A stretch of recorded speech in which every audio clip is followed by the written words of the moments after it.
Welcome to Out of My Mouth, the program where raw thoughts meet unfiltered conversations.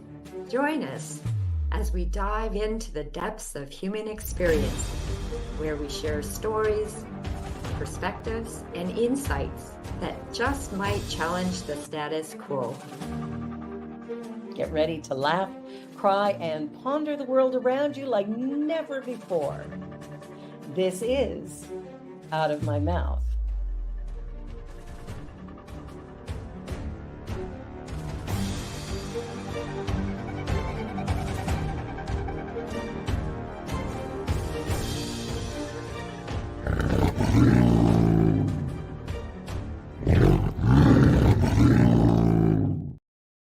The views and opinions of our guest and hosts do not necessarily reflect those of New Thought Media Network, or any organization we may be affiliated with.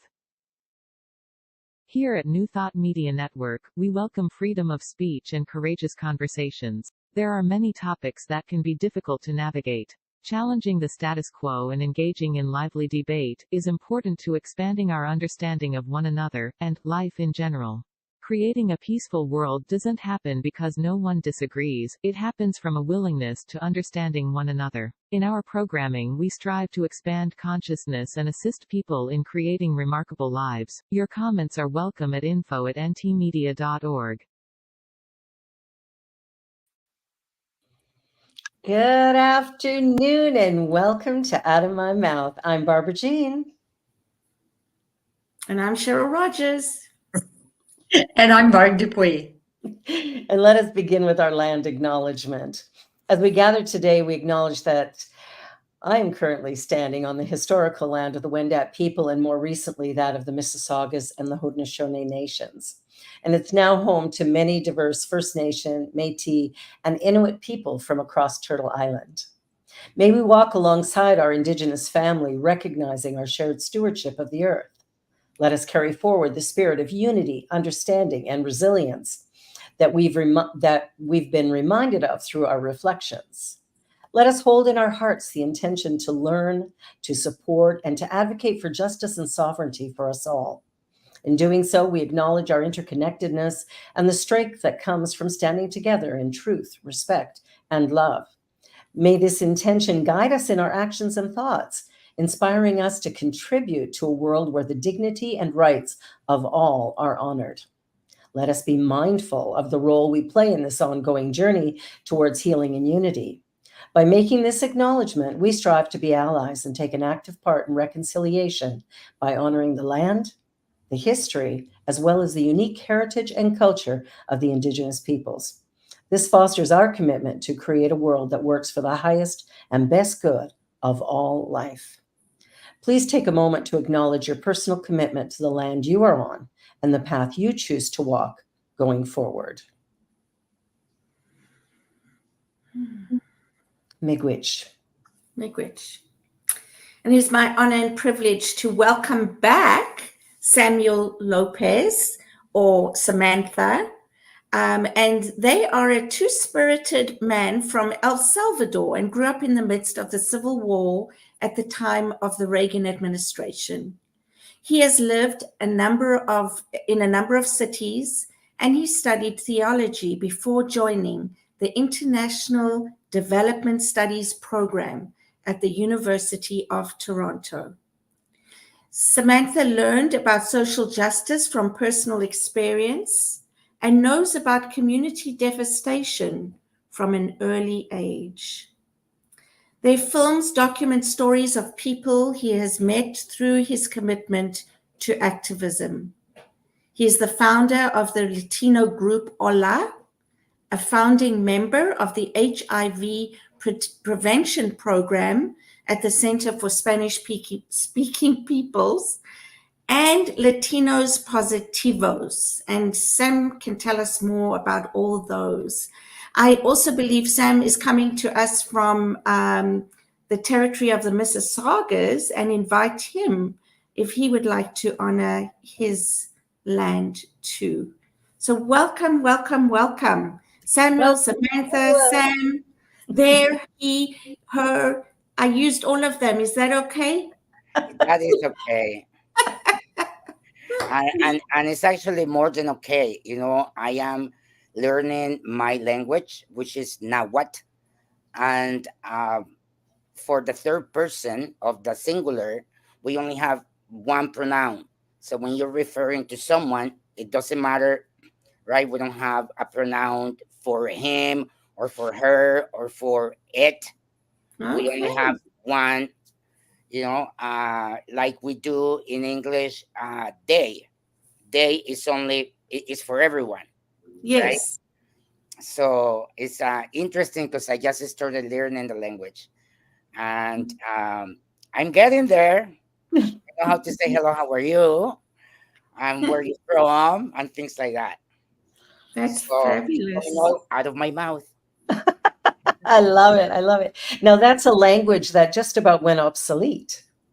Yes, there was a genocide that happened in 1932. There were we still don't know exactly the numbers, but it is estimated that at least 30,000 people were killed in 72 hours. And the persecution was towards indigenous and peasants coming from the government. And so, grandma, my paternal grandmother, is from the Nonualco nation, and she walked away from her community with whatever amount of money she had in her hands, went to the city, bought a lot by the sewage, and so that one day I could tell you this story so that she wouldn't die. Wow. Yeah. And so now there's only 200 people that speak the language by it as a native language, and they are old, like very old, and we are learning from them so that the language and the culture stays alive. There's 200 of them, and there's 700 students, so we hope to make an impact. That's beautiful. I love that. Yeah, me Mhm. too. It's something I'm very proud of. I'm just starting to learn the language, but I think that the intention is, we're not gonna die anytime soon. Nice. Mhm.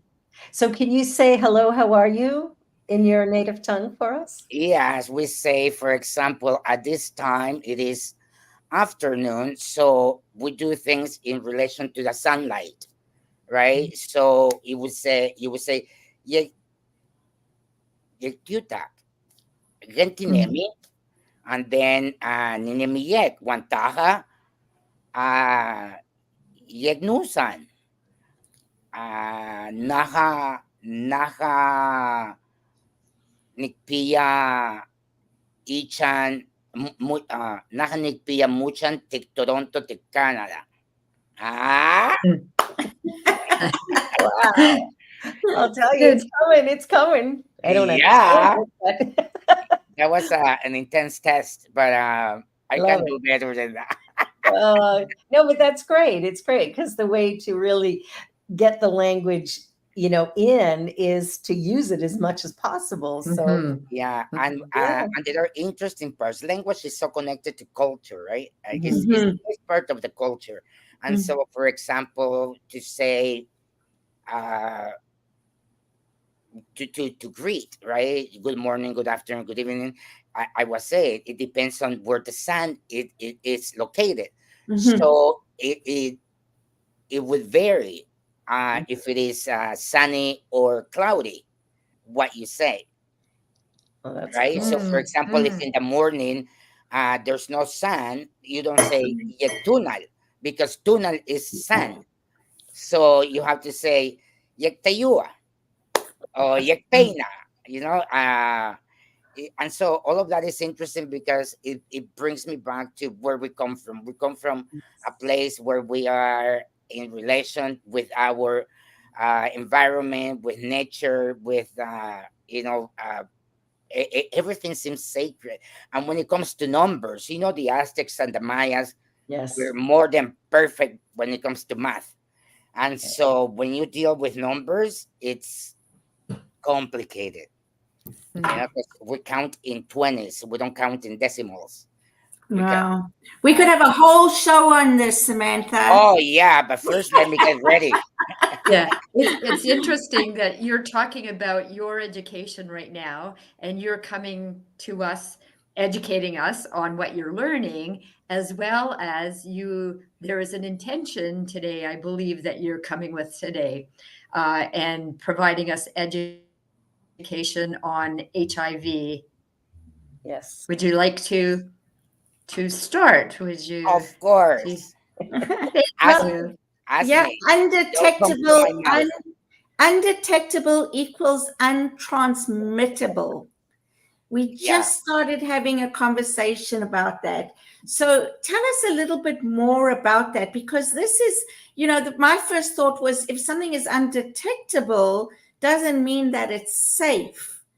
And however, just after looking a little bit online, realizing that this is actually, there's research and evidence that speaks to this. Yes. Yeah, it when it first I think I had mentioned this before, but when this research on undetectable equals untransmittable, I when it started, uh I said to hell with it.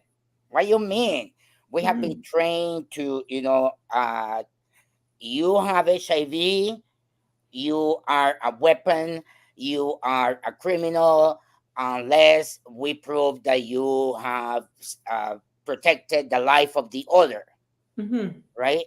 And for the longest time, it wasn't necessarily based on the person that has the virus. It was, being treated as a criminal, and to avoid that, so we learn to have sex. Then we learn that we're not doing it correct, and that's why we have HIV. Then, you have to tell everyone, regardless of what you do, and otherwise you go to jail. And now it's like you can't pass it to anyone else. Mm. So how does that shift happen? Like, it's a Yeah. whole turnaround, right?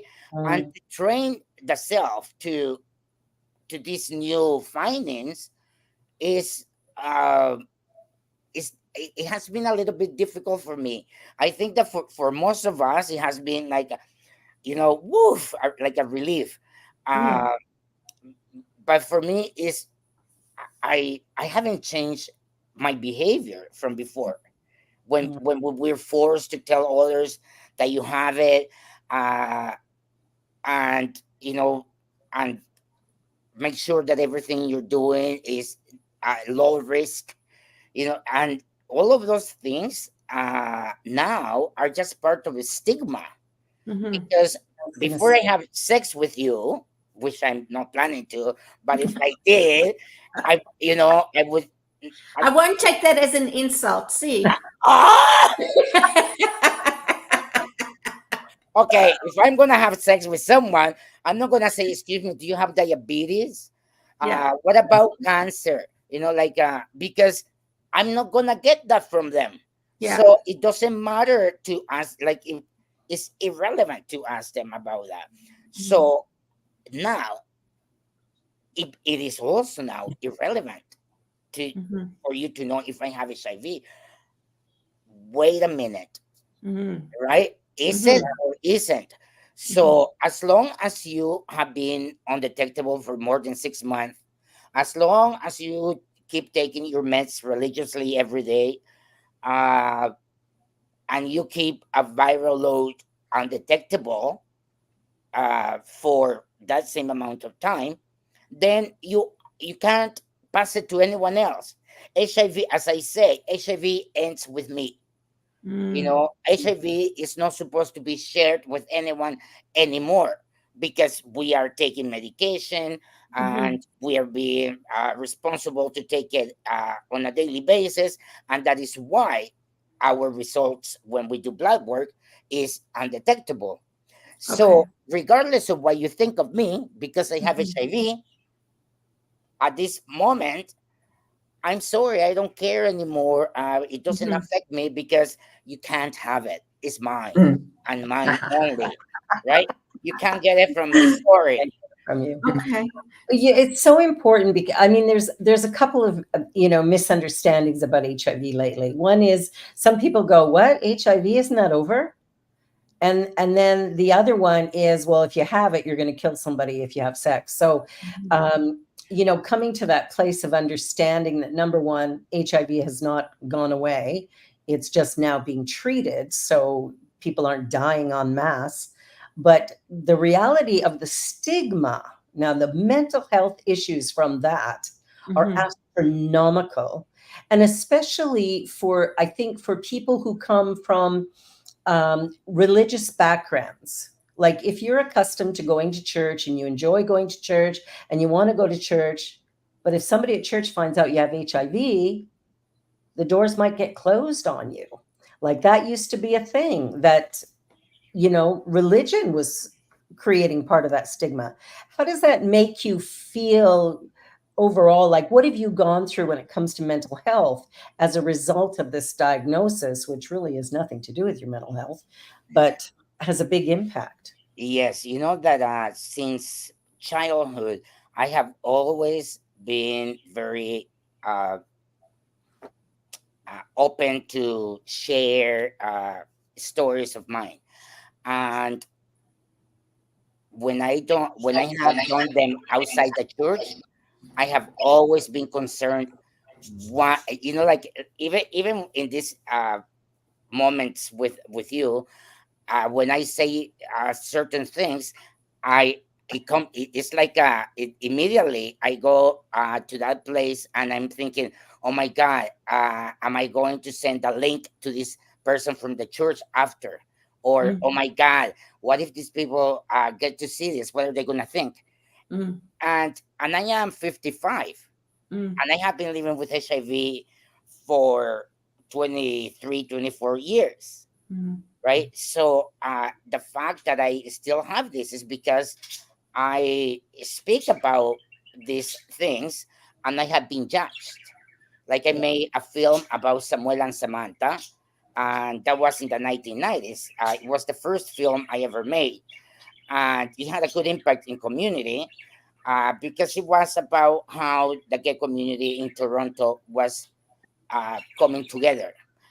And then Dad found out that I had made that film and he wasn't supportive of it. I stopped making films for 10 years. Right. So it's a shame because I did it out of respect to him. And he never really got to realize that I had stopped making films because he didn't like it. So my achievements in filmmaking, for example, are I don't celebrate them with family. It's not family that gives me the you got recognition for that film. And most of my films are about HIV, about two spirits. And there was an interview I did for Latinos Positivos with 6 of their members. It's called Our Faces, Our Stories. And there was a woman there that this statement doesn't appear in the film, but she said that at one point, looking for help when she tested positive to HIV, she went to the church and seek help, like to feel better and support. And she went, hello, my name is Marisol and I have HIV. And it's like she's waiting to receive what church is made for, right? To be compassionate, to be caring, to be loving, to not judge, but to be supportive. And in instead, she was rejected, stigmatized, and treated badly.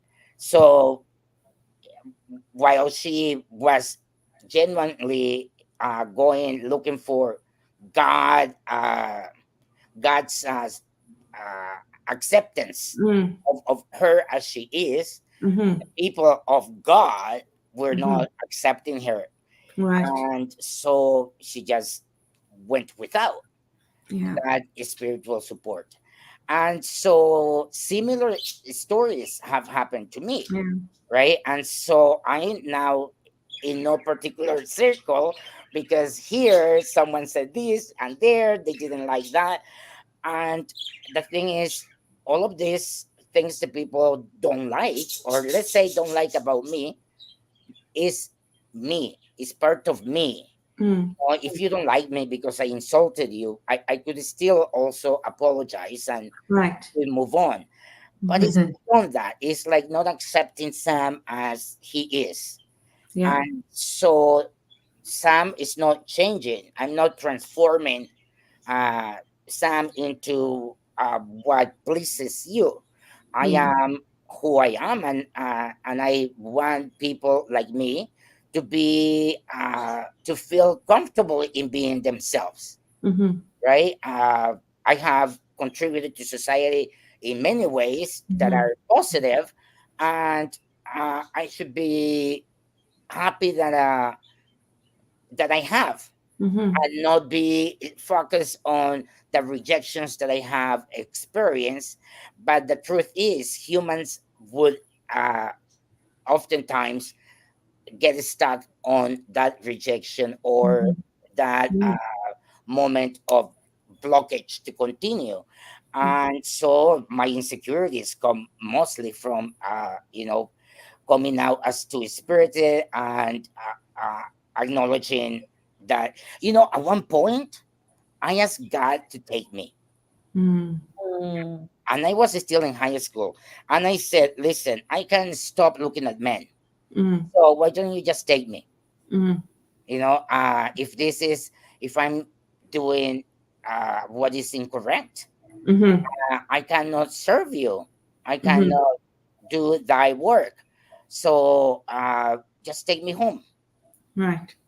You So know, once again, feeling less than, feeling abnormal as in environment, and but what? just Mhm. not feeling loved and accepted for who you are, which I think all of us really crave, right?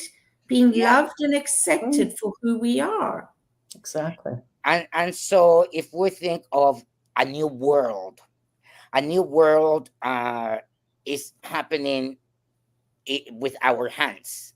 We are the builders of this new world, a new Mm, world in which you accept someone with a pronoun that is not the one you are used to or comfortable with, but the one they have chosen. It's not mhm, about you, it's about them, mhm, right? And what is about you is to accommodate to the new world. mhm, This new world also has people with HIV that cannot transmit HIV to anyone. We are mhm, the last ones of the game, mm, and it's like, yeah, yeah. You could say, oh well, we're the last. There's still HIV, and we're the ones that still have it. Yeah, but big deal. Like, I mean, mm, uh, as long as we are undetectable, then HIV should be eradicated. So when you have the United Nations or any other identities saying, we have this campaign of 90, 90, 90 or 95, 95, 95, they're talking about who is going to be left behind, which is going to be 5 or 10%. So when you think of a new world, which demographic makes 5 or 10% of the world? mhm, Who are going to be the ones left behind? mhm. Tribal, indigenous, uh, Yeah. people. So I'm like, okay. So here I was so excited that we cannot pass HIV to others, but yet uh, there are those to whom resources don't arrive on time, or they don't arrive on time to the resources, Yeah. right? And so, for example, people that have HIV, there are people that have HIV and don't take meds, Mhm, either because they don't have access to them, because uh, insurance, mhm, government limitations mhm, to medicate everyone, or because of whatever circumstances, Mhm. and they would still be having sex, and they could be trying to be as safe as they want, but they could be transmissible, right? Right. Yeah. And so the new diagnosed people come from probably someone who didn't know that they had HIV and Mhm. transmitted it to someone else, Mm. because there are people that don't know that they have it. And that's how it started in the first place, Well, right? yeah, Mhm. yeah. And so Mhm. in the first place, there was also trust that, Mm. if you have it, you're gonna tell me, look how handsome that guy is. He's not like, he's not going to do this without telling me. Mhm. And but in the meantime, it's all in the head. There's no communication. People are high, and they just wanna have Mhm. sex, Mm. and then things happen, and Mm. happen different than how you expected it. It's like drugs. You wanna get high, but instead you die. Mm. Why? Because what they sold Mm. you is not what you wanted, Mm. right? Yeah. And so you end up dead. So we can sell ideas, we can sell philosophy, right? We can Mhm. sell trust, Mhm. and in reality, it's very common, mostly in Canada. We first trust, we question after the fact, Mhm. right? But the first thing is you trust. I Mm. trust, you Mm. know, if I tell 12 people in a swimming pool, get out of the pool now, they probably immediately will trust and just get out. Mm. Yeah. And they will ask me after, Mm. right? Wow. Mhm. So when you think of it, how do you get 12 people out of a pool? Just tell Mm. them. Mhm. Just tell them. That's Because the they, Canadian they way. first trust that you should, right? Mhm. And you will wonder after why. So that's what happened to me when I was learning about U equals U. I didn't want to believe. And eventually I informed myself enough to say, okay, it is true.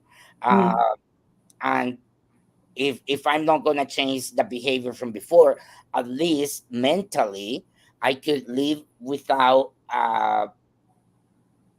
giving too much attention on how I'm going to be perceived, how others will receive the information. Because if you have to educate someone, then we do it the way we're doing it here right now. Mm. But if Yeah. you are about to have sex with someone, you're Mhm. just gonna say, by the way, I'm untransmissible, I'm undetectable, I have Mhm. HIV, Mhm. and people would say, so be it, Mhm. right? Mhm. Um, or maybe not, depending how Mhm. informed they are. And what has happened is that when HIV came about, we told the world, oh my God, there's this new thing, there's this virus around, be careful. If you do drugs, if you are on the streets, if you are black, if you are a gay man, this is the gay Mm. disease and all of that. Mm. But then we educated people how to prevent it, but we have not educated people about the stigma of now. Yeah. Things have changed, science has improved, and you cannot transmit HIV. So those Right. people that you hated before, stop hating them. Yeah. Go have sex with them. Fuck someone with HIV is what I say. That's a new slogan, right? Well, literally, seriously, don't say no. Well, on that note, let's just take a quick little commercial break. This Sorry. feels like the perfect moment. You're watching Out of My Mouth and our wonderful guest, Oops. Samuel Lopez or Samantha.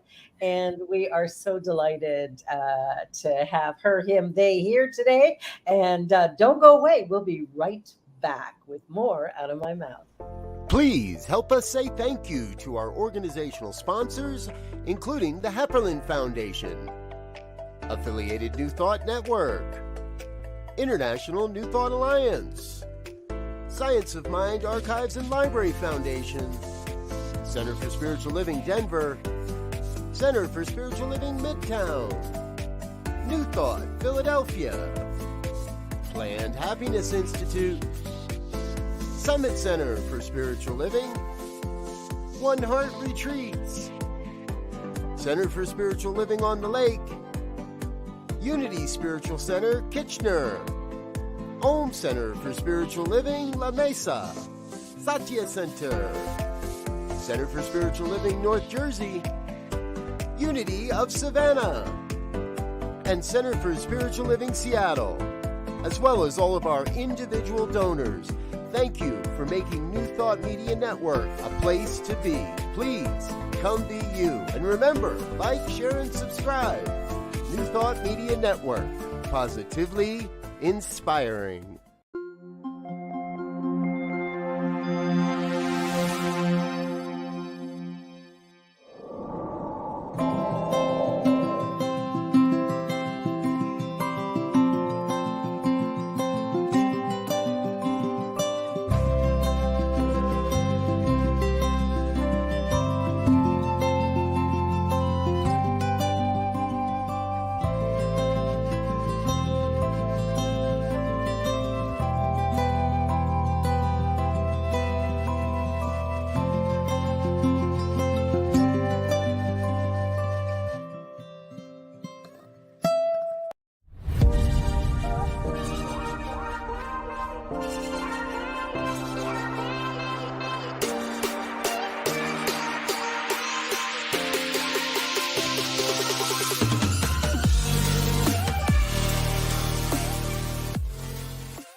And we're back.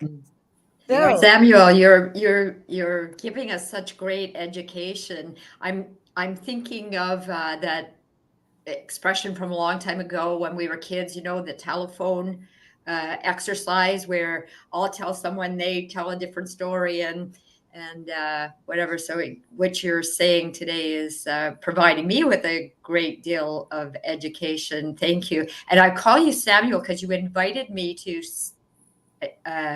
address you how I felt. And I just like the way Samuel rolls off my tongue. So thank you for that permission to do so. Also, what you're talking about going to addressing you, I'm thinking of labels and how I'm not a fan of labels. I'm married to a woman, and if somebody says that, oh, you must be a lesbian, well, I don't like to be identified that way. So a label, I'm not a fan of labels. And again, you prompted that because of when I asked you how you prefer to be addressed, and you said, how you like. So anyway, back to your story, and thank you for bringing it to our attention globally. Mm-hmm. And that is great, because then I can say, so do you have a problem with me, right? Like, you're being educated. The telephone, did it break? Did the communication break, or is the message being transmitted? Yeah, Mm-hmm. that's the idea, right? That we are able, a new world can happen. Yes. Yes. It's happening. We have it right here, right? And it's in our hands. And when you were saying about, calling, if labeling yourself lesbian or not, it makes me think of kids these days. They don't like any labels anymore either, because they don't fit in any of those. There are political aspects of, in communities that are associated with those terms, like calling yourself gay, or calling yourself a lesbian. Then there was a whole movement that was created, and sometimes we're not always, we sometimes we are there, and sometimes we aren't. That's another thing, right? Mm-hmm. Like, Yeah.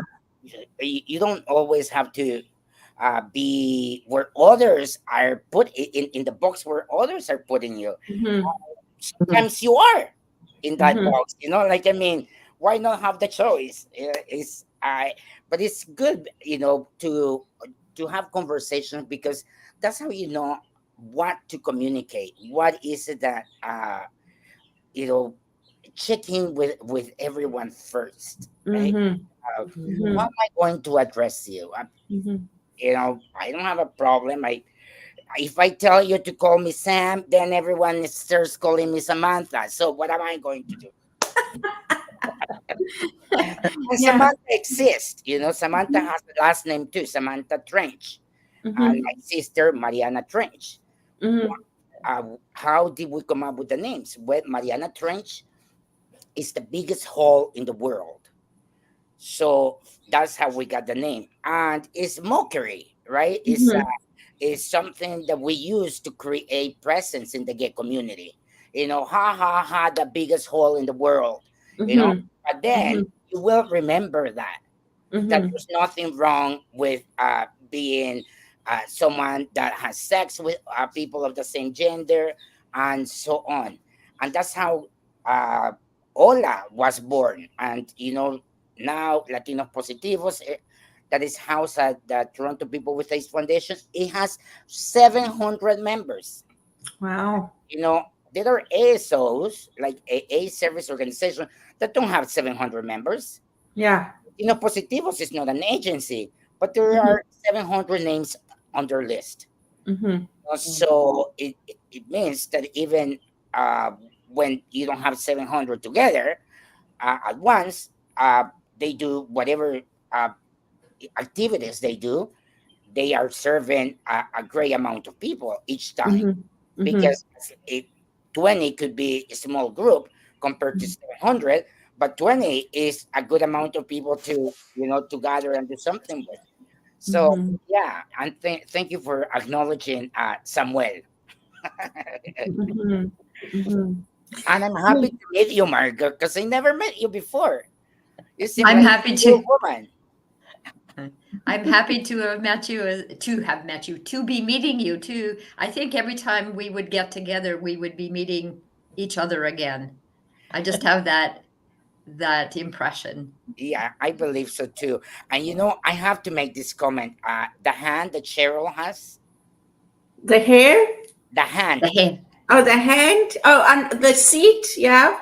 it's a seat. Yeah. Oh, I have it on a piece of wood. Okay, And beautiful. it's only this big. It's not a chair, but it's that what I like of it, and that's why I bring it up, is that the what it says is like, come, right? It's open. Sit here. Yeah. Let's do it together, right? And it's welcoming, right? It's calling you.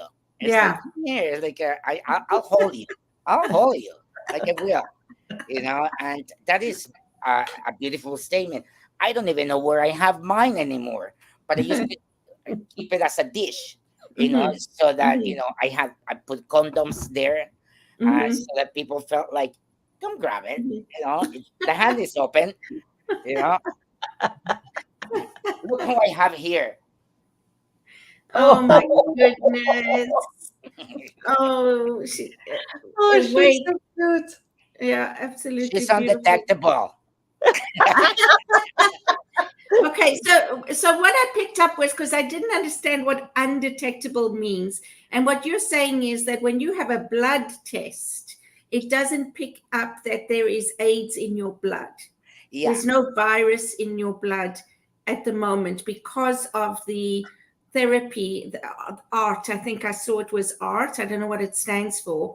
And I saw that there was a zero, nobody caught AIDS when 1,700 and something people were on that medication. Yeah. So yeah. basically what happens with HIV is that medication and science has advanced. It's so much better now than at the beginning when people were taking only SCT.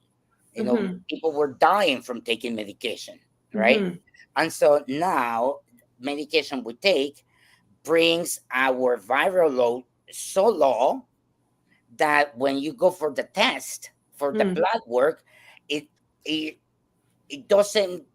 can't detect it because there's such a small amount of repetitions that the test is not good enough to detect that. So it means that you have less than 40 repetitions of HIV.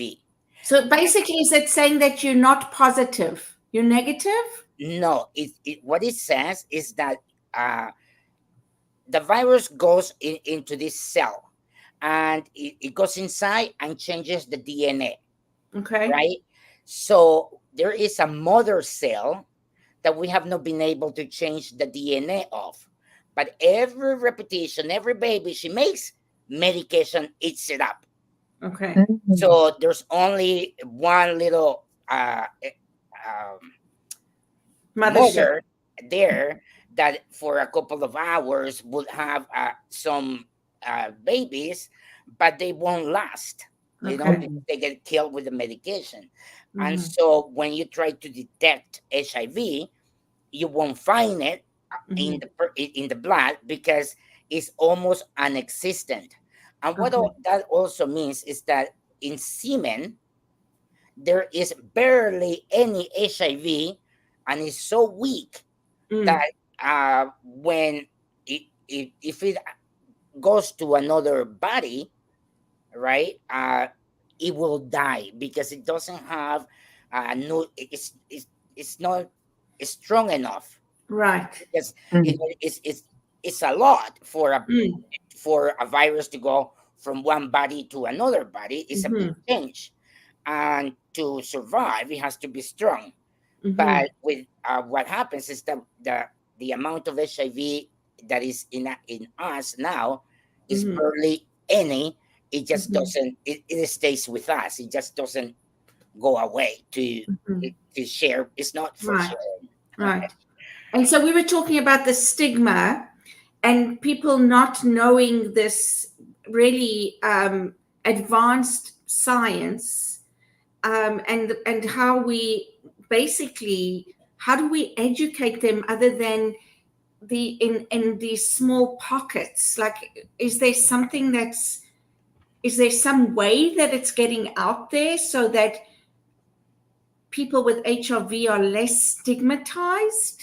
Well, Can that, I just stop for 1 second? yeah, Because there's languaging here, and before you continue on the education here, you say HIV, and when Cheryl was talking about it, she said AIDS. And can you clarify that before going further? yeah. Thank So you.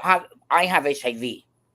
And if I have opportunistic infections that I'm not able to heal, and that I have a viral load of millions, and my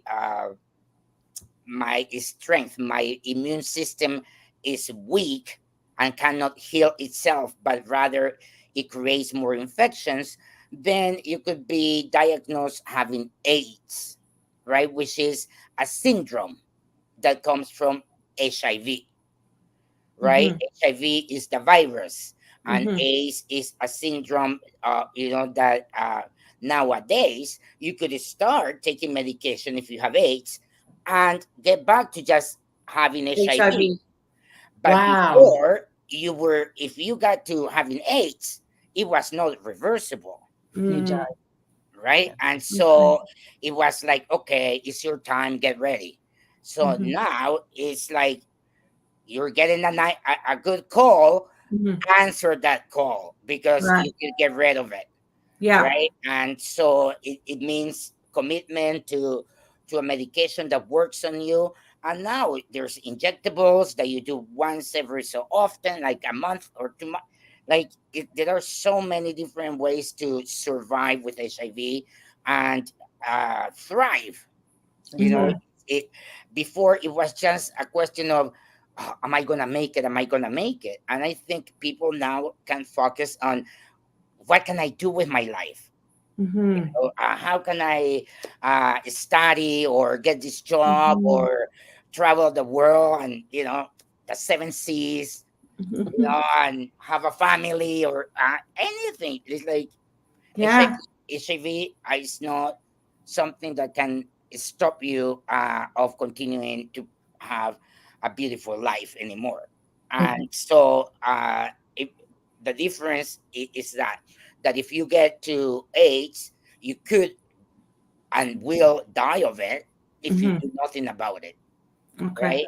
But medication now it stops that. So to believe in undetectable equals untransmissible, eventually we got the World Health Organization to make a statement so that stigma can start being removed, Mm-hmm. because we put all this time in, educating others about HIV, but now how many of us know that you cannot get it anymore, Mm-hmm. right? And Mm-hmm. so they made the statement of zero risk. So we say U equals zero risk, because that's a quote from them, that there is a zero risk of acquiring HIV by having sex with someone that has HIV. Okay. Well, and the stigma comes, I think, from, it was such a death sentence to begin with. And so the amount of fear that was presented through the media and everything, it'd be really nice if the same amount of energy was put into U equals zero, Yeah. that was put into creating the fear in the first Mm-hmm. place, which was justified. I mean, people were dying. Mm-hmm. So I get that. But I think the stigma has resulted in depression and anxiety and feeling other, like Mm-hmm. you can't go to church, you can't be around your friends. I think the idea of stigma, it's really going to take a fair bit of work on everyone's part to get educated. Mm-hmm. We need to push for that, I think. Absolutely. In terms of mental health, uh, at the beginning, because I acquired this like 24 years ago, it was still a death sentence, right? And so it affected me. The diagnosis affected me mentally, depression, and I did all the wrong things, that the mind reacts to do. Mm-hmm. I wanted to travel, and I booked myself to travel, go away, drink more than I used to, experience substances that I never had experienced before. Uh, Mm-hmm. but eventually, it's a world of isolation, because I'm not encountering the world. I'm having contact with this little group that doesn't judge me, Mm-hmm. right?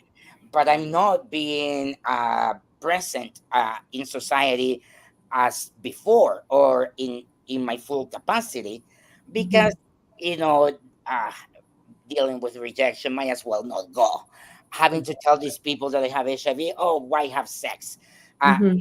It's an experience of rejection in my own house. And so Mm-hmm. mentally, it has made a big uh, up a turnaround of how to how to digest the information is Mm-hmm. different, but it has not healed my mind of I don't have a The perfect re- mental health, right? mm-hmm. It just But has me. the rejection, right? You experience so much rejection and unacceptance, and to heal from that is very, very difficult. Yeah, and even if I now say to hell with rejection, uh deep inside, it's not like I enjoy it, right? Mm-hmm. It's Exactly. but I am, I have been an open books from very long ago because of criminalization. Criminalization was what really did it for me.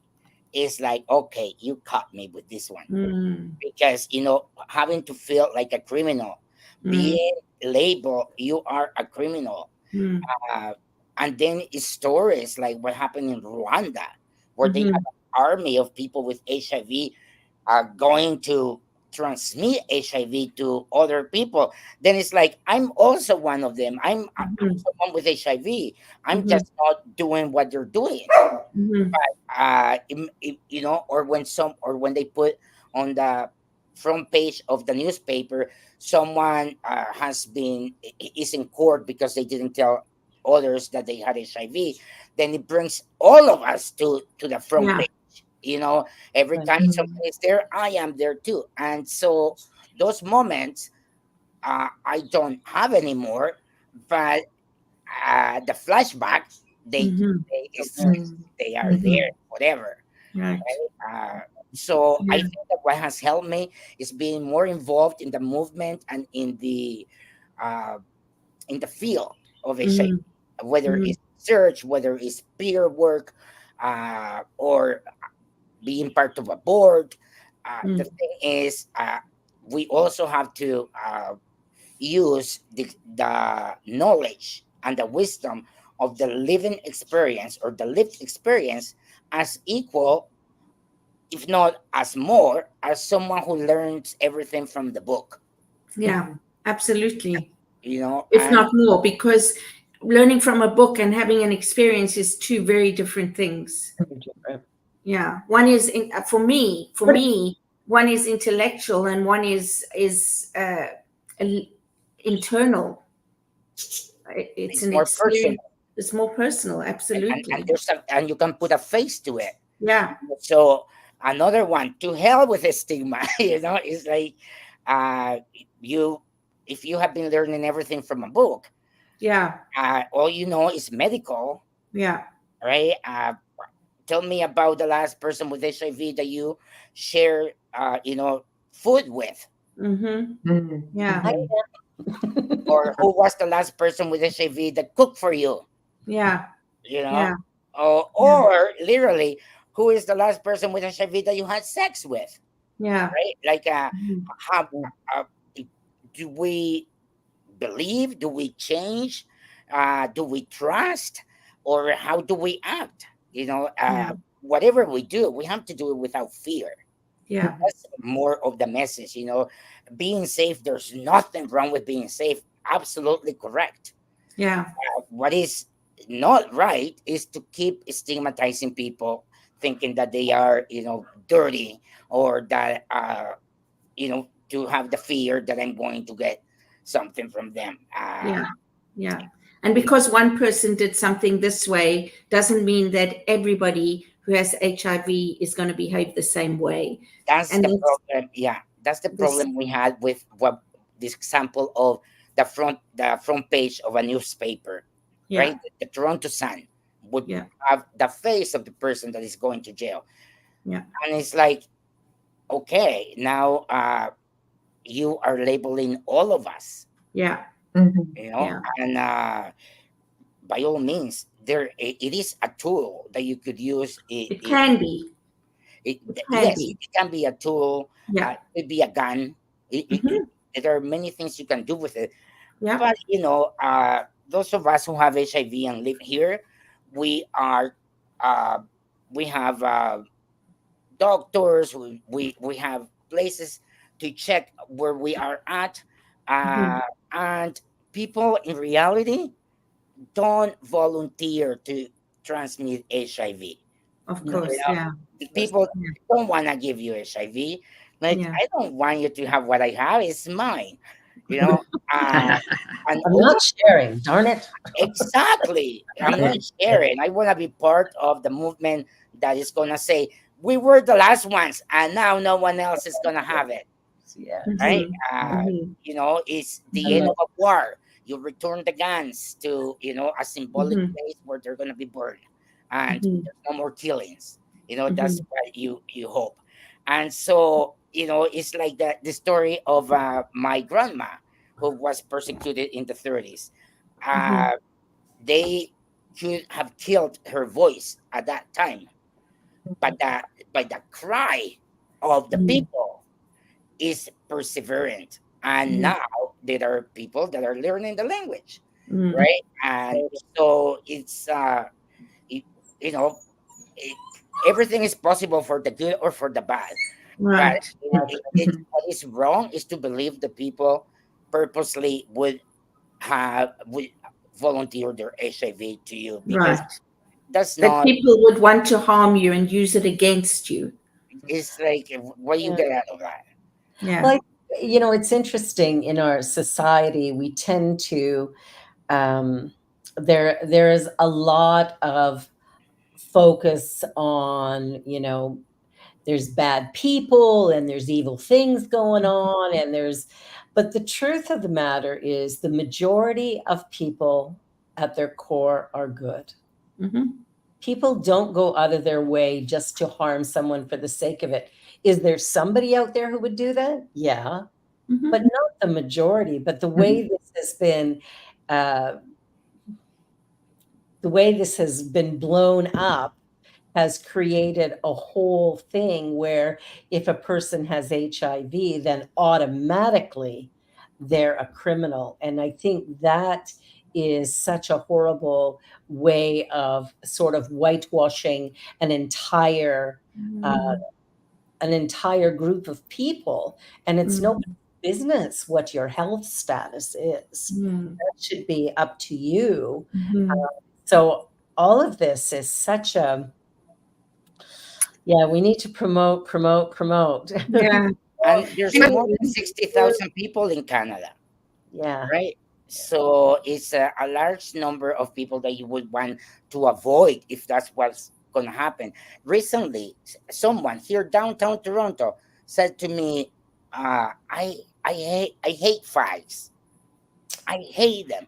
And I'm like, man, you have to move out of town. Because we're not going away. Left. Sorry? You have 4 minutes. Yeah. Sam, what do you want people to take away from this interview? I want them to think of the words of Mark. You know, it is important to acknowledge people not by their labels, but by the substance of their character, right? It is important for others to go if they have to go the extra mile, do it, but to allow ourselves to first see how is it that I end up being connected with this other person. There's gotta be a good reason why, rather than live on this judgment of the other. And of course, the world is killing itself one to the other between cousins and brothers. The rest of us who are not holding those guns, we can work, contribute to have peaceful ways of meeting and enjoy encounters. I have no reason why to hate.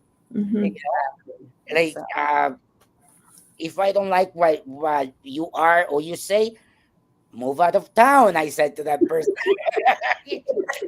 But you say, we're not going away. We're here to stay. We're here. And so I hope we have a good Pride because it's coming up. Yes, it is. There's so many other activities that are happening that are very interesting. I just joined a research group with Metropolitan University. I'm very excited about life, and I want everyone to be excited. Enjoy life.